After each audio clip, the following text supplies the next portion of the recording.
Welcome everyone to another edition of Teaching Pills. Today's session is about cooperative learning.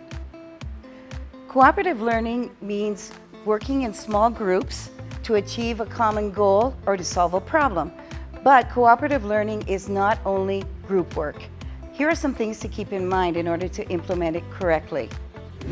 The members of the group all work together towards achieving one common goal. Each member of the group is assigned a role. This is intended to ensure accountability on the part of each member of the group. The teacher can limit the resources available to students in order to complete the task. For example, scissors. Just give them one set of scissors, and this will allow the students to interact amongst themselves in order to negotiate who uses them and when.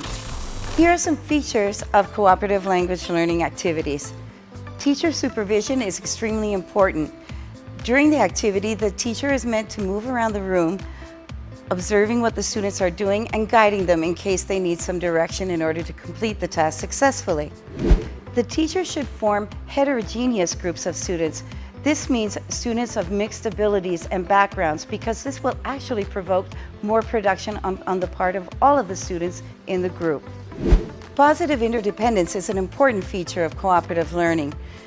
This happens when goals are established for the group and all of the members of the group work towards achieving those goals.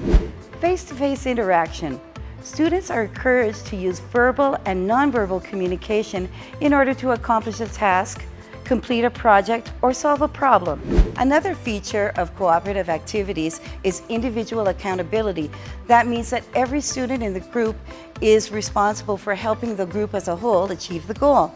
And this is accomplished through the assignation of individual roles for each student in the group. Social skills.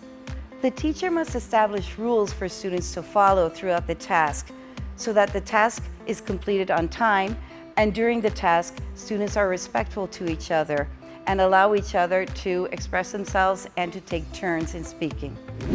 Group processing. This happens after the task has been accomplished. Then the group members talk amongst themselves in order to discuss how the task functioned, if they were successful, and how their roles were conducted. Finally, evaluation is important. And in this case, it is extremely important for the teacher to evaluate both the performance of individual students as well as the group as a whole. Here is an example of a very simple cooperative activity. Students are formed into heterogeneous groups, and the teacher draws this figure on the board.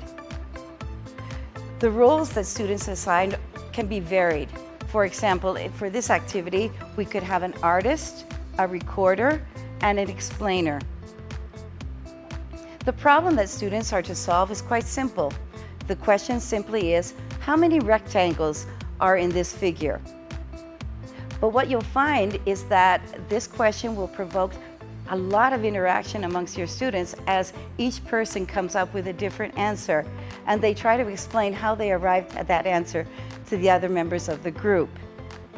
The goal of the group is for each member to be able to explain the group's final answer and how they arrived at it, knowing that at the end of the activity, the teacher is going to select one student from each group at random to explain the group's answer and how they arrived at it.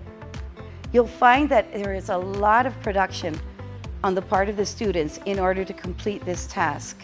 And this is one of the main benefits of using cooperative activities. Cooperative activities are guaranteed to boost your students' production. Give them a try.